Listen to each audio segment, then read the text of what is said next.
Oke, kita masuk ke dalam.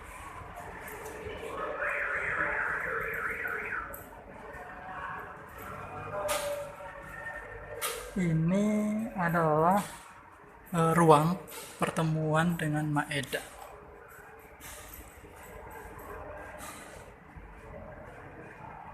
Ini adalah ruang pertemuan dengan Maeda. Pada tanggal 16 Agustus 1945, Bung Karno dan Bung Hatta dan Ahmad Subardjo diterima oleh Laksamana Muda Tadasih Maeda di kediamannya sekitar pukul 22 sepulang dari Rengas Dengklok. Mereka menjelaskan kepada Maeda tentang akan diadakannya pertemuan untuk persiapan menjelang Indonesia merdeka.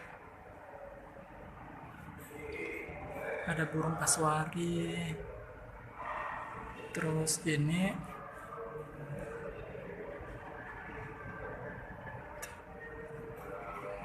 mejanya.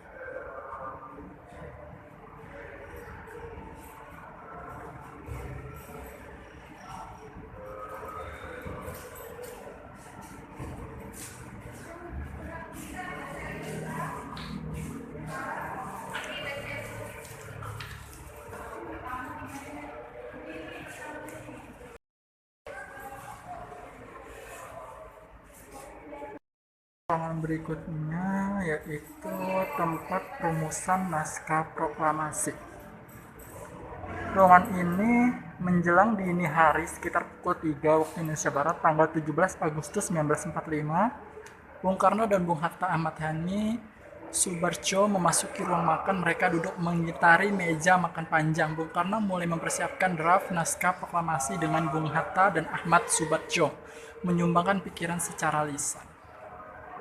Oke. Ini foto-fotonya. Oke.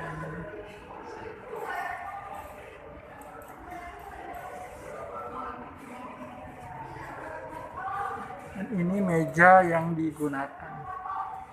Yang tengah itu Bung Karno, Bung Hatta dan Bapak Subardjo ya.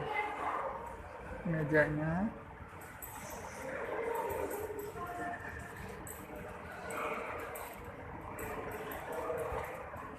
Ini adalah lemari dan radio, masih ada sampai sekarang.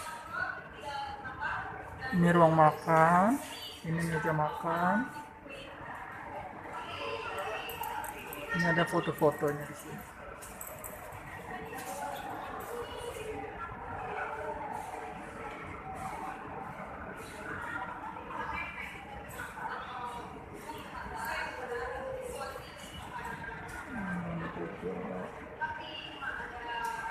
Ini naskah proklamasi di papan. Oke.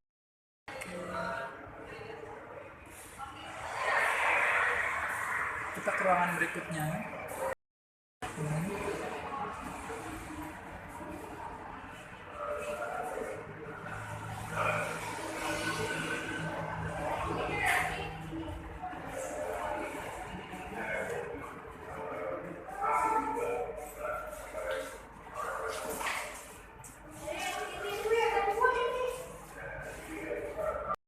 Gambaran sumber belajar modul sejarah idaman dari Proto Museum, UNESCO, buku dan referensi internet, materi pameran, sejarah alam, terus ke bawah-bawah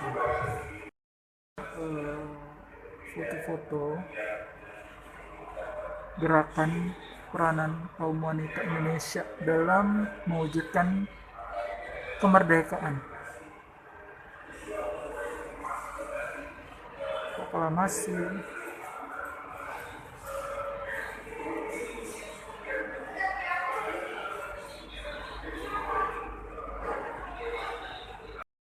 Meja-meja.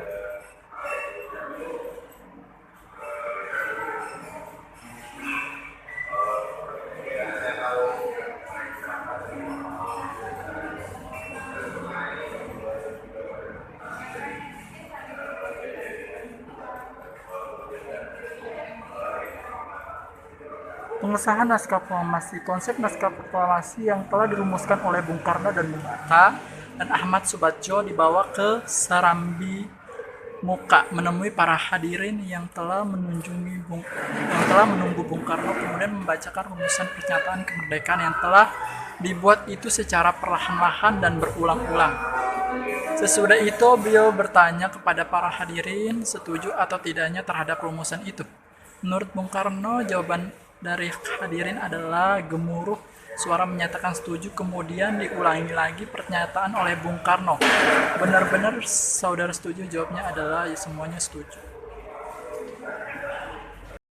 Para tokoh yang hadir ada IR Soekarno, Muhammad Hatta, MR Ahmad Subarjo, Dr.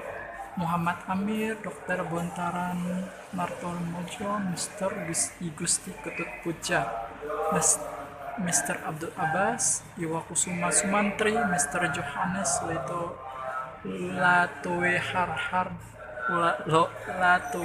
Harhari, Ki Bagus Haji Hadikusumo, Mr. Teku Muhammad Hasan, Ki Hajar Dewantara, dan lain sebagainya. Oke. Kosong. Jika mengacu pada Dena aslinya, ketika kita dapat melihat bahwa ruang ini adalah ruang penerimaan tamu. Namun karena Konsul Jenderal Inggris biasanya menempatkan tamu di ruangan makan, maka ruangan ini menjadi ruang serbaguna yang dapat menampung banyak orang pun demikian. Belum ditemukan arsip sejarah mengenai kerumunan penting dari ruang ini selama disewa pihak Inggris. Justru pada saat-saat akhir ditempati Maeda, di ruang ini berlangsung sidang mufakat naskah proklamasi. Sidang ini sebelumnya hendak dilaksanakan pada siang hari 16 Agustus bersama para anggota PPKI, panitia persiapan kemerdekaan Indonesia. Namun sekembalinya Soekarno-Hatta dari Bank Rengas Dengklok, situasi dan pesertanya telah berubah, tetapi tujuan sidang tetap untuk mengesahkan isi naskah proklamasi. Dalam plakat detail yang disajikan oleh Museum Nasional Proklamasi, sidang tersebut menghadiri 26 hadirin lengkap dengan foto dan nama. Sementara versi ingatan PM dia mengatakan bahwa jumlah hadirin sekitar 40-50 kepala termasuk anggota Chu Sang-in di Jepang di Jakarta. Sayangnya tidak ada daftar absen yang tersedia pada saat sidang informal berlangsung. Sidang digelar menjelang pukul 3 pagi selepas naskah diketik oleh Shuti milik. Soekarno membuka rapat lalu membacakan naskah dengan seksama. Naskah tersebut Hatta sempat mengajukan penandatangannya bersama para hadirin sebagai saksi seperti isi deklarasi kemerdekaan Amerika Serikat. Di tengah keheningan para hadirin yang tampak ragu, Soekarni menyarankan kedua Soekarno-Hatta untuk mewakili tanda tangan mereka. Usul ini disebut hangat dengan tepuk tangan meriah. Kemudian naskah ditandatangani di atas piano milik Maeda.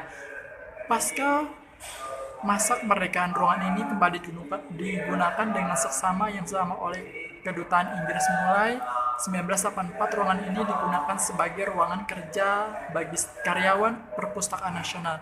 Di saat gedung utama Perpustakaan Nasional di Jalannya Selembar sedang dibangun, di tahun yang sama juga berlangsung kajian untuk persiapan pendirian museum dengan menggunakan Satsuki Mishima sebagai toko kunci untuk mengabadikan suasana rumah saat dihuni Maeda. Sepanjang museum berdiri, ruangan ini tampak jelas peruntukannya sebagai presentasi dari ruangan pengesahan naskah proklamasi. Meski ruangan ini juga digunakan sebagai tempat duduk bagi peserta dalam acara publik museum. Album potret museum memperlihatkan bahwa program publik telah mulai marak sejak tahun 1990. Foto-foto tersebut menunjukkan bahwa ruang oven kamar ini telah kembali menempati fungsi awalnya sebagai ruang ambang bagi para hadirin pengunjung baik yang ingin bernostalgia dan belajar.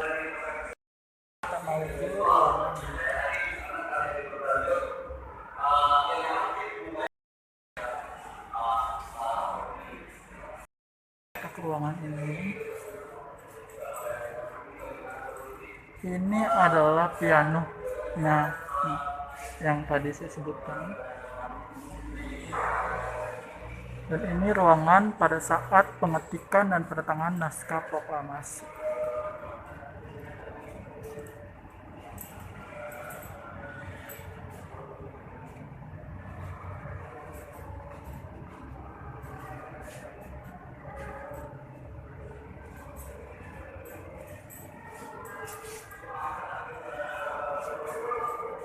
Pengetikan dan penandatanganan naskah proklamasi. Setelah konsep naskah proklamasi yang disusun oleh Bung Karno dan Bung Hatta dan Ahmad Subarjo disetujui oleh hadirin, Bung Karno meminta agar Syuti milik mengetik naskah proklamasi tersebut. Syuti milik mengetik naskah proklamasi di ruang bawah dekat dapur dengan ditemani oleh BM Dia. Pada saat pengetikan, Syuti milik melakukan perubahan 3 kali menjadi Tempo atau wakil-wakil bangsa Indonesia berubah menjadi atas nama bangsa Indonesia.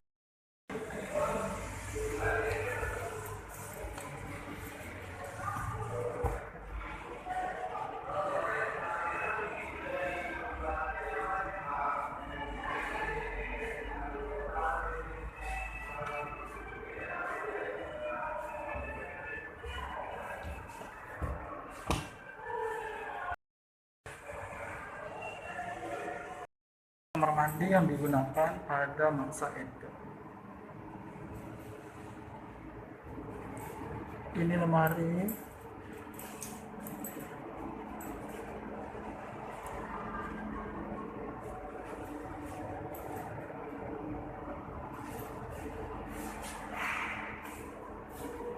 Lemarinya bagus ya.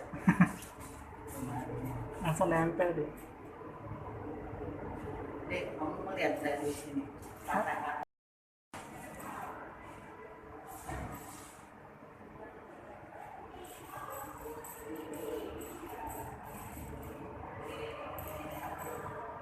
Ini adalah salah satu replika patung Bapak I Gusti Ketutpujaya, lahir di Singaraja, Bali, 19 Mei 1908. Wafat Jakarta 4 Mei 1971.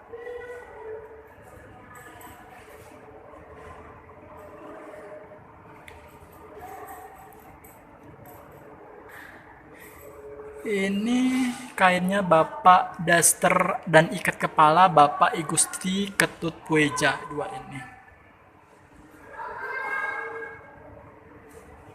Kalau ini adalah koleksi milik AA Hamidahan Arloji merek Dalil. Terus kacamata Rodenstock Markus. Ini kacamatanya. Ini bendera. Oke. Ini adalah buku Sejarah Revolusi Indonesia Jilid 1 dan buku Sejarah Revolusi Jilid 2. Sedangkan di sini itu Bintang Mahaputra, punyanya Bapak Bintang Mahaputra, Suetarjo Kartohadikusumo. Kalau yang di sini itu buku Pahlawan Kemerdekaan Nasional Mahaputra Dr. GSSJ Ratu Langit. Riwayat hidup dengan dan Parjoganja. Pengarang W.S. Pondang dan tahun terbit 1966.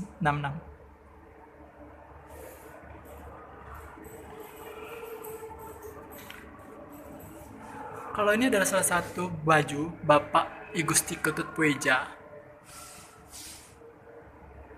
Kalau sepatu ini miliknya Bapak Anang Abdul Hamidan. Baju mantel ini dipakai ke luar negeri saat mendampingi Bung Karno 1955 sampai 1956. Kalau ini baju punyanya Bapak toga punyanya Bapak Profesor Dr. R. Suepomo.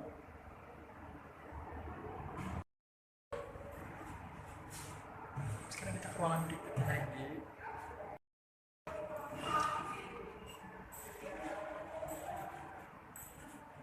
Konferensi Meja Bundar dalam penyelesaian sengketa Indonesia-Belanda pada 23 Agustus 1949 dilaksanakan konferensi Meja Bundar yang menghasilkan adanya pengakuan kedaulatan dari pemerintah Belanda.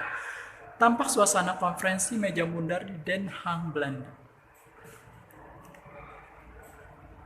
Ini adalah pelantikan Presiden RIS I.R. Soekarno sedang diambil sumpahnya oleh Ketua Mahkamah Agung Mr. Kusumatsya pada 17 September 1949 di Setinggil, Yogyakarta.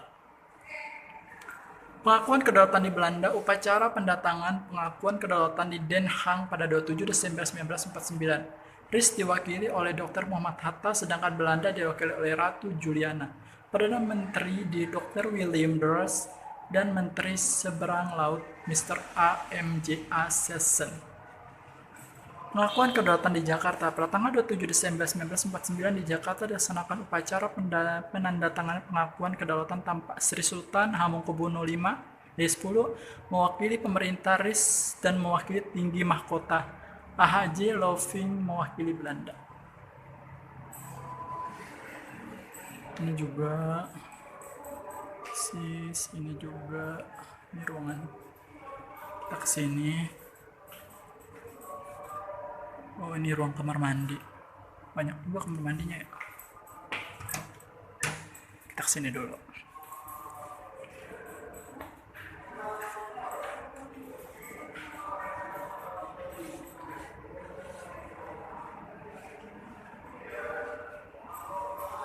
Sampai 17 Agustus. Kota Hiroshima, Jepang dibom oleh Amerika Serikat. BPUPKI dibubarkan, PPKI dibentuk. Kota Nagasaki di Jepang dibom oleh Amerika Serikat. Jenderal Tauch memanggil Soekarno dan Muhammad Hatta dan Rajiman Wedyodiningrat ke dalam saingan Vietnam. Jepang menyerahkan kemerdekaan Indonesia.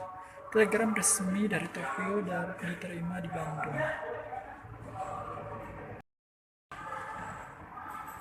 Ini adalah patung Bapak Sultan Syahrir, lahir Padang Panjang 5 Maret 1908. Ini stempel hantu maut. Stempel digunakan oleh pasukan hantu maut di Yogyakarta pada saat perjuangan mempertaruhkan kemerdekaan. Ini master untuk mencetak poster yang digunakan untuk membangkitkan semangat perjuang pertahanan kemerdekaan.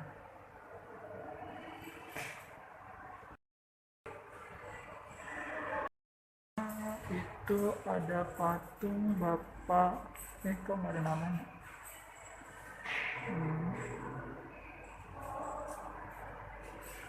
Ini tas kulit milik Bapak Suwiryo. Kalau ini piringan hitam yang pertama kali merekam proklamasi kemerdekaan Indonesia. Sumbangan koleksi dari Lokanata Solo. Kalau buku ini milik buku dari proklamasi sampai Desuri. Buku ini bersisi pidato proklamasi yang diucapkan PJM Presiden RI pada tiap tanggal 17 Agustus sejak tahun 1945 sampai dengan 1963. Ini uang kertas 10 rupiah, uang kertas 10 rupiah pemerintah Republik Indonesia sebagai tanda pembayaran yang sah di Jakarta 17 Oktober 1945 yang ditandatangani oleh Menteri Keuangan. Itu radio.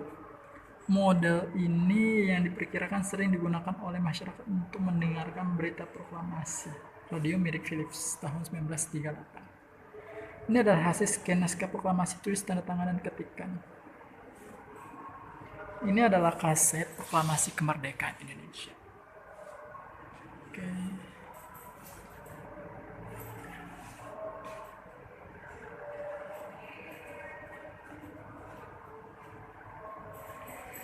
Banyak juga kamar mandinya ya. Oke, kita kesini.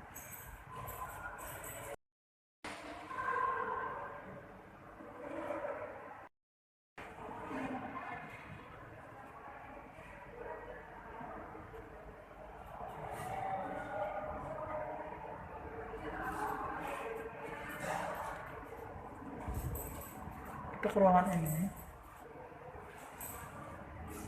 Ada rumah dengan tembok, gedung tempat perumusan naskah proklamasi, jatuhnya bom atom Hiroshima.